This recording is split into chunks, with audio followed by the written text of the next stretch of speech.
Demon castle पहले demon king के palace के मेन हॉल की कुर्सी में the ruler of pride Merlin Lucifer बैठा सो रहा है।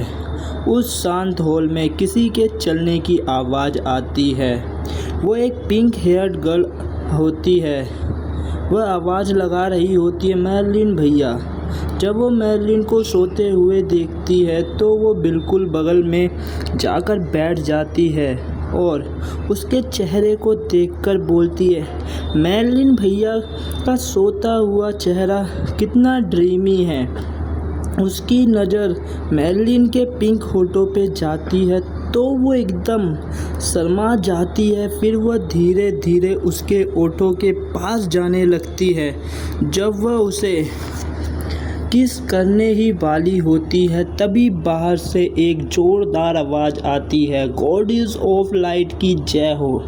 चर्च स्क्वायर इनविंसिबल है। डीमन किंग लूसीफर बाहर आओ और मरने के लिए तैयार हो जाओ।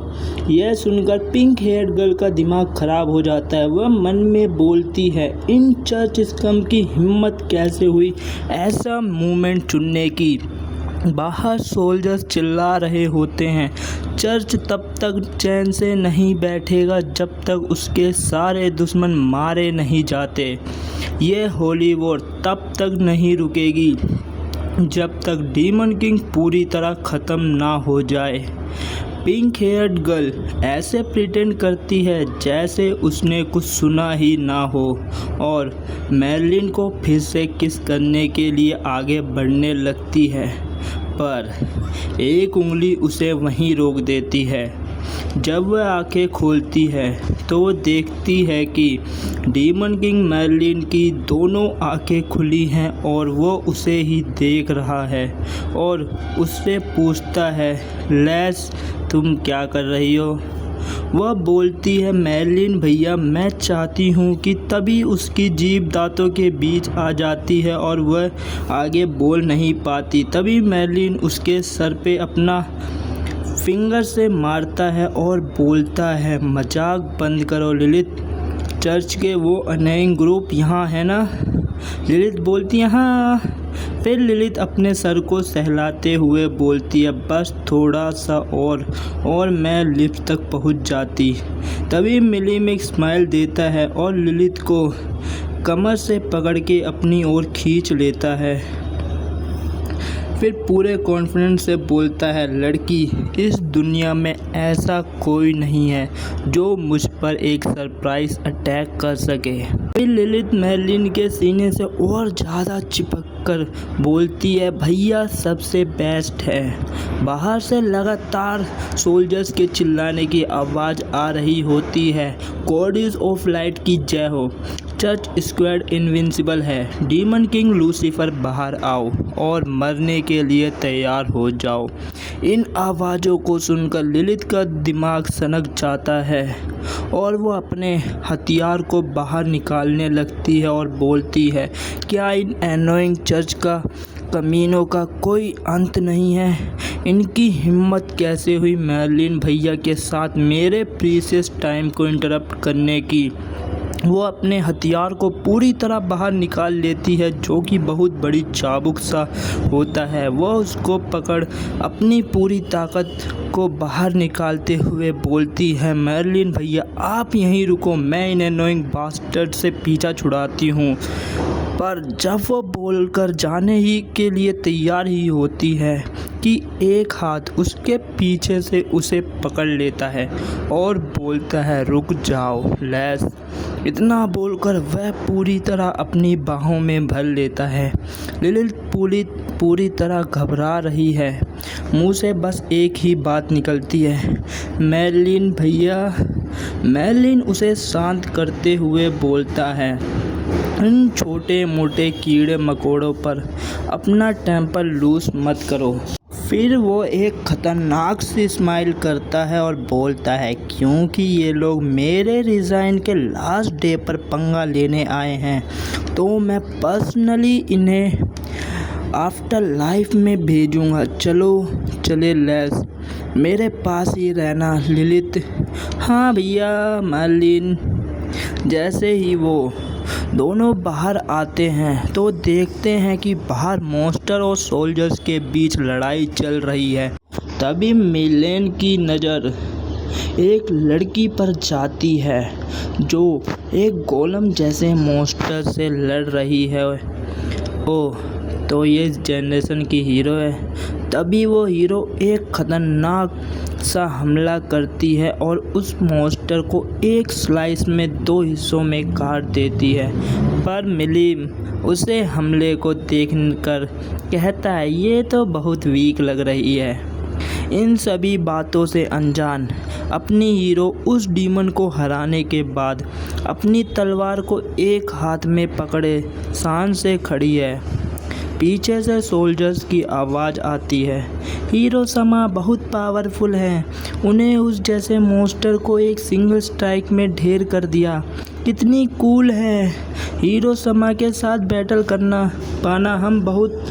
वो अपनी बात पूरी भी नहीं कर पाते कि उनके पैरों के नीचे की ज़मीन कांपने लगती है। फिर एक जायंट वॉर्म मॉन्स्टर ज़मीन को फाड़ते हुए उनके पैर पीछे से निकलता है। जैसे ही वो दोनों उस मॉन्स्टर को देखते हैं वह दोनों जोर से कांपने लगते हैं। तभी पीछे से एक जोर की आवाज़ आती है, आइसी लेंस। और फिर हीरो अपनी तलवार से एक ज़ोरदार हमला करती है उस मॉन्स्टर के ऊपर और उसे वहीं मार देती है। फिर उन दोनों की ओर मुड़कर एक स्माइल देते हुए बोलती है, बैटल से अपना फोकस मत खोना। वह दोनों सोल्जर्स रोते हुए बोलते हैं, ठीक है। आखिरकार एलिसा समा जितनी परफेक्ट लेडी कैसे हो सकती हैं। तभी एलिसा मॉन्स्टर की ओर देखकर जोर से चिल्लाती है, मैं एलिसा क्लॉडिया 233वीं हीरो हूँ। मैं डिक्लेयर करती हूँ कि मैं डीमन किंग लूसीफर थर्ड को हरा कर रहूँगी। हीरो की यह बात सुनकर सारे सोल्जर्स जोश से भर जाते हैं और मॉन्स्टर की ओर भागते हुए चिल्लाते हैं, हीरो समा के लिए। ये आवाज़ पूरे बैटलफील्ड में गूंज जाती है। दूर से देख रहा बिशप बोलता है, वैनगार्ड स्क्वाड के उन बेकार पीसेंट्स की हिम्मत कैसे हुई हीरो समा के रास्ते में रुकावट बनने की। बिशप को गुस्सा होते देख उसके बगल में खड़ा असिस्टेंट बोलता है, प्लीज़ शांत हो जाइए बिशप समा, ये पीसेंट तो बस वर्थलेस वैनगार्ड्स हैं। हमारे चर्च के एलाइट्स को तो अभी कॉम्बैट में उतारा भी नहीं है। यह तो बस कैनन फोडर हैं। चर्च आर्मी को तो बस तब विक्ट्री क्लेम करनी है जब वो सब मर जाएंगे। पर मुझे जिस बात की चिंता है वो ये है कि क्या हीरो समा सच में डीमन किंग को हरा पाएंगे। असिस्टेंट की बात सुनकर बिशप जोर जोर से हंसने लगता है। फिर बोलता है, चिंता करने की कोई ज़रूरत नहीं है। अगर हीरो समा लूसीफर थर्ड से हार भी जाती हैं तो भी हम नहीं हारेंगे। दूसरी तरफ बैटलफील्ड में एलिस देखती है कि वैनगार्ड स्क्वाड को मॉन्स्टर्स ने घेर लिया है। जैसे ही एलिस उसे बचाने जाने ही वाली होती है तभी एक बहुत बड़ी वेल जैसा मॉन्स्टर ऊपर आसमान में दिखता है। उसे देखकर बिशप चिल्लाता है, ये वो साइड वेपन है जिसे चर्च पिछले 100 सालों से तैयार कर रहा है। इसमें अनइमेजिनेबल पावर है। ये चर्च का ग्रेटेस्ट मास्टरपीस है। काउंटलेस लोगों की विजडम का क्रिस्टलाइजेशन। इस कॉन्टिनेंट का सबसे बड़ा, सबसे ब्यूटीफुल और सबसे फेयरसम वेपन। उस मॉन्स्टर को देखकर बैटलफील्ड पर पूरी तरह सन्नाटा छा जाता है। हीरो उसकी तरफ देखकर बोलती है कि यह किस तरह का हॉरिफाइंग मॉन्स्टर है।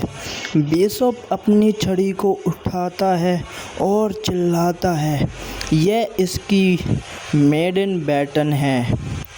चर्च के ग्रेटेस्ट मास्टरपीस की ताकत को अपनी खुद की बॉडी पर एक्सपीरियंस करो। तभी वह बड़ा बेल मॉन्स्टर अपना बड़ा सा मुंह खोलता है एक स्ट्राइक के लिए। बिशप चिल्लाता है, मर जाओ तुम गंदे स्कमी डीमंस। एलिसा उस हमले को देखकर शौक में बोलती है, क्या ये पागल हो गया है? अगर ये ब्लास्ट हिट हुआ तो वैनगार्ड स्क्वाड भी मर जाएगी। मैं उन्हें नहीं बचा पाऊंगी। तभी मेर्लिन उनकी तरफ देखता है और बोलता है, ये कितना गंदा है। उसके इतना बोलते ही एक जोरदार ब्लास्ट होता है। उसे देख बिशप चिल्लाता है, चर्च की ताकत के आगे कापो Lucifer third, goddess of light के नाम पर मैं तुम डीमंस को हेल की सज़ा सुनाता हूँ। बैटलफील्ड में उस हमले के बाद धीरे धीरे धूल हटने लगती है।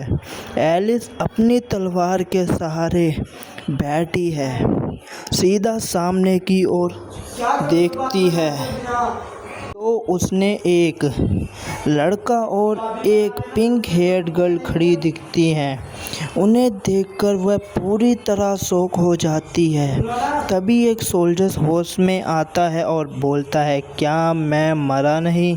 उस सोल्जर्स की बात सुनकर मेर्लिन मुस्कुराते हुए बोलता है, बिल्कुल तुम मरे नहीं हो। फिर वो एक हाथ अपनी तलवार पे रखता है और बोलता है, सिर्फ मैं ही तय कर सकता हूँ कि कौन जिएगा और कौन मरेगा। एलिस उसे देखकर सोचती रह जाती है कि यह इंसान है कौन। तभी उस बैटलफील्ड पे मेर्लिन की आवाज़ गूंजती है, आओ लूसर्स, मेरे वेलकम के लिए तैयार हो जाओ। मैं डीमन किंग लूसीफर थर्ड आ चुका हूँ, जिसका तुम्हें इंतज़ार था। दूसरी तरफ उस हमले को पूरी तरह नाकाम होते देख बिशप गुस्से में अपनी छड़ी नीचे ज़मीन पे मारते हुए बोलता है, इम्पॉसिबल, यह इम्पॉसिबल है। एक ऐसा अटैक जो होली आर्कनरी से भी ज़्यादा पावरफुल था, वो ब्लॉक कैसे हो गया? बिशप की बात सुनकर असिस्टेंट घबराते हुए बोला, बिशप समा, लूसीफर थर्ड हमारी सोच से भी कहीं ज़्यादा स्ट्रॉन्ग है। हम उसका मुकाबला नहीं कर सकते। क्या हमें रिट्रीट कर लेना चाहिए? असिस्टेंट की बात सुनकर बिशप को और गुस्सा आ जाता है। वो बोलता है, डरने की कोई बात नहीं है। वाइट वेल की बॉडी हर तरह के प्रीशियस मेटल से बनाई है। इसे गॉडेस का ब्लेसिंग मिला है। इसकी क्रिएशन में तो गॉड का ब्लड भी यूज़ हुआ था। यह चर्च की सबसे परफेक्ट क्रिएशन है, पूरे कॉन्टिनेंट का सबसे powerful sign weapon. White whale, हमला करो अपनी बॉडी से उस डैमेंड लूसीफर थर्ड को कुचल दो। यहाँ तक कि एक सेंट रैंक इंडिविजुअल का अटैक भी इस डैमेज नहीं कर सकता। तो क्या हुआ अगर लूसीफर थर्ड ने वाइट वेल के लेज़र कैनन को ब्लॉक कर दिया? वो किसी भी हाल में वाइट वेल के बॉडी स्लैम झेल नहीं पाएगा। वहीं लूसीफर यह सारी बातें सुनकर अपनी तलवार को पकड़े एक मजाक उड़ाने वाली स्माइल करते हुए बोला कि ये कितना वीक है, लेकिन क्योंकि तुमने ये सब एक्सप्लेन करने के लिए इतनी मेहनत की है, तो मैं तुम पर एक फेवर करता हूँ और तुम्हारे एफर्ट्स को थोड़ा सा एक्नॉलेज कर देता हूँ।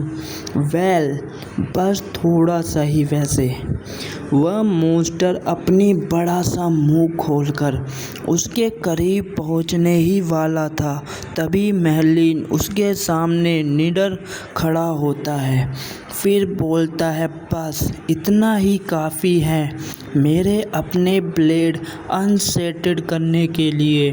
फिर वो एक जंप लगाता है, अपनी ब्लेड को म्यान से निकालते हुए एक स्ट्राइक में उस मॉन्स्टर को 2 हिस्सों में काट देता है। उस मॉन्स्टर को 2 हिस्से में कटा देखकर सभी लोग पूरी तरह चौंक जाते हैं। फिर मेर्लिन अपनी तलवार को म्यान में वापस रखता है। लिलिथ पूरी तरह खुशी से चिल्लाती है, मेर्लिन भैया कितने ज़्यादा कूल हैं। वहीं एलिस पूरी तरह शौक और डर से बोलती है।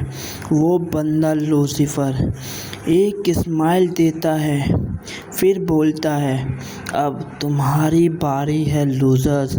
जस्ट के जेंटलमैन, मैं Lucifer the first demon king के रूप में अपने नाम से मैं तुम्हें एक ग्लोरियस मौत दूंगा। लूसीफर की बात और उसके नज़र देखकर बिशप और असिस्टेंट डर से कांपते हुए बोलते हैं, हीरो समा हमें बचाओ, अगर आपने कुछ नहीं किया तो हम सब मर जाएंगे। उनकी बातें सुनकर डरी हुई एलिस मन में सोचती है कि वो सही कह रहे हैं।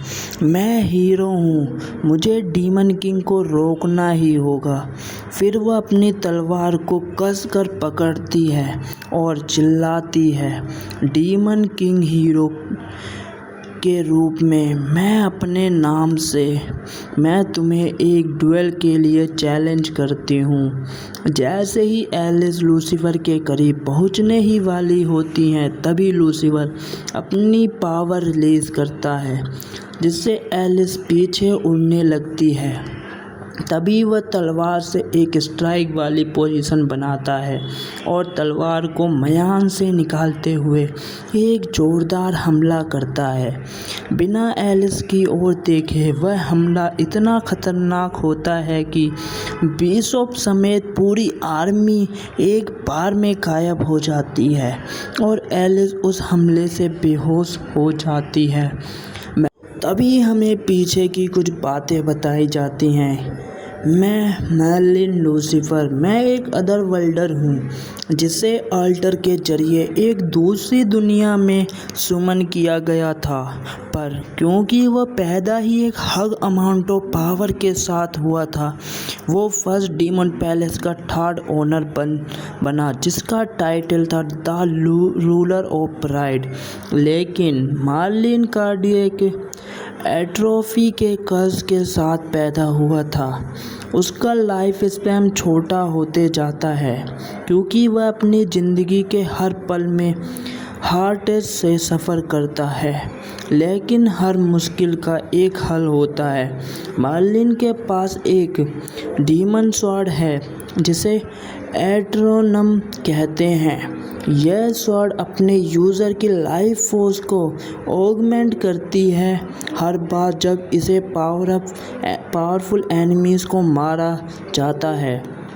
इसीलिए मेर्लिन इस स्वॉर्ड का यूज़ करके अपने कर्स का इफ़ेक्ट को टेम्परेरी कम कर पाया और एनिमीज़ जितना स्ट्रॉन्ग होगा स्वॉर्ड की एबिलिटी के इफ़ेक्ट उतने ही ज़्यादा होंगे। इसीलिए मेर्लिन को उम्मीद थी कि एक दिन वह दुनिया के सबसे स्ट्रॉन्ग पर्सन से मिलेगा। उसका मानना है कि जिस पल वो दुनिया के सबसे स्ट्रॉन्ग पर्सन को हरा देगा उसका कर्ज दूर हो जाएगा और इसीलिए डीमन किंग के रूप में उसके रिज़ाइन के आखिरी दिन मेर्लिन पूरे बैटलफील्ड में अकेला खड़ा है और ऊपर की तरफ पंछी को उड़ते हुए देखता है। फिर बोलता है कि आखिरकार सब खत्म हो गया। डीमन पैलेस में अब मेरी सर्विस की कोई ज़रूरत नहीं है। अब मेरे लिए भी बाहर की तरफ निकलने का वक्त हो गया है। एक बड़ी बैटल के बाद अब अलविदा कहने का वक्त आता है। जब मार्लिन जाने के लिए तैयार होती है तभी पीछे से लिलित की निराशा से भरी आवाज़ आती है, मार्लिन भैया।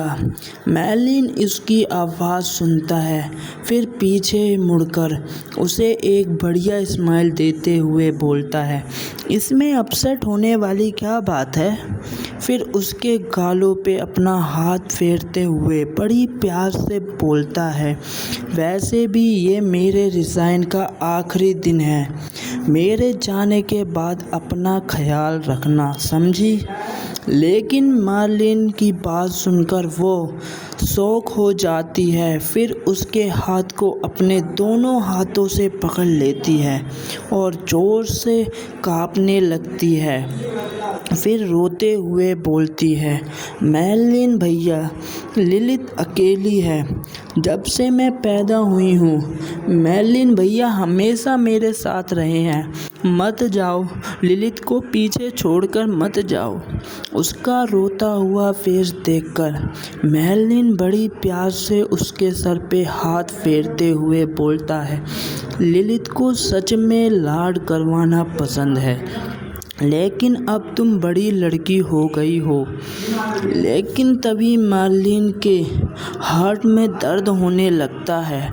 फिर वह अपने दिल पे अपना हाथ रखे बोलता है, अगर मैं इस जगह पर रहना कंटिन्यू करूँगा तो आज नहीं तो कल मेरे दिल का कष्ट मुझे मार देगा, क्योंकि तुम अपने भैया को मरते हुए देखना चाहती हो।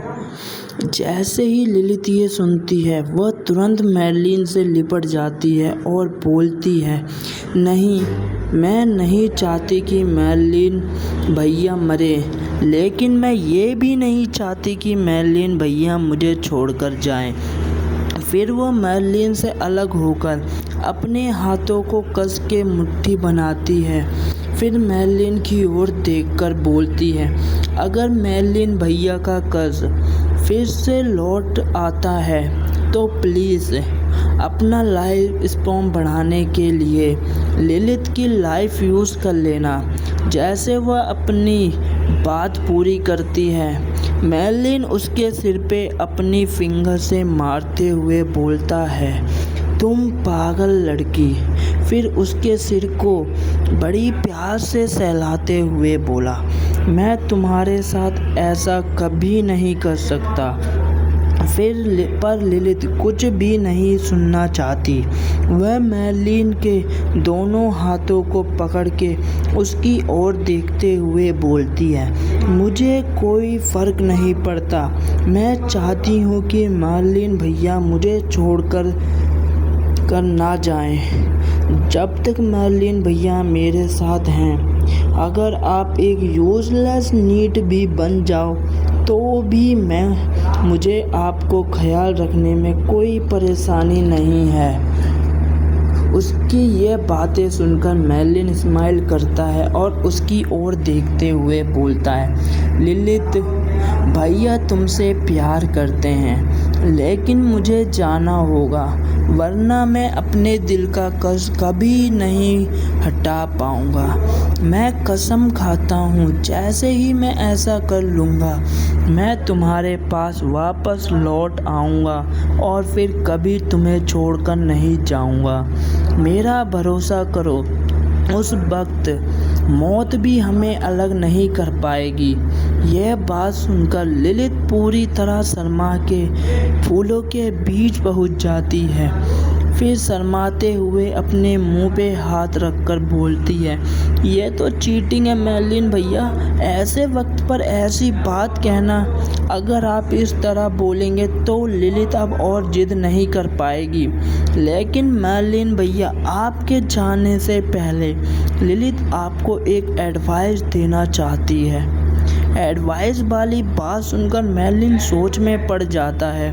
तभी लिलित पूरी सीरियस फेस बनाते हुए बोलती है, बाहर बहुत सारी बेशरम लड़की है, मेर्लिन भैया, ध्यान रखना कि आप उनके जाल में ना फंस जाओ, वरना फिर वो एकदम स्माइल करते हुए बोलती है, चाहे वो कितनी भी क्यों ना हो, मैं उन सबको मार डालूंगी, लेकिन उनके एक एक करके बाल नोच लेगी, उन्हें जिंदा स्किन कर देगी, उन्हें लावा के ऊपर रोस्ट करके मीट जर्कीस बना देगी और फिर उन सबको खा जाएगी। लिलित के स्माइल करते फेस और उसकी बातें सुनकर मेर्लिन मन में एक ही बात कहता है, यह लड़की एक यान्द्रे है। फिर वह उसे वहीं पीछे छोड़ के हाथ हिलाते हुए बोलता है,